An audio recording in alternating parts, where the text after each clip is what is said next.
শরীরের স্বাস্থ্য আর সম্পত্তি। মানুষের জীবনে এই দুটো জিনিসেরই অনিশ্চয়তা সবচেয়ে বেশি। আজ আপনি হয়তো সুস্থ, শক্তিশালী এবং সম্পদের মালিক, কিন্তু কাল কি হবে তা কেউ জানে না।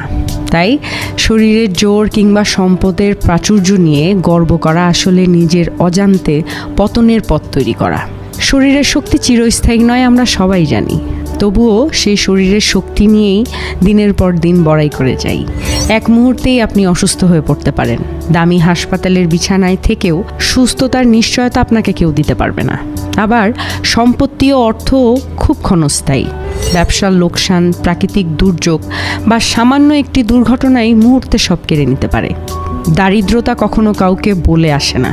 অন্যদিকে গর্বের কারণে মানুষ অহংকারে ডুবে যায়, অন্যকে অবহেলা করে, মানুষের মূল্যবোধ ভুলে যায়। অথচ ইতিহাস সাক্ষ্য দেয় যে সকল মানুষ শরীর ও সম্পদের গরিমা দেখিয়েছে, শেষ পর্যন্ত তারা অপমান ও কষ্টেই ডুবে গেছে।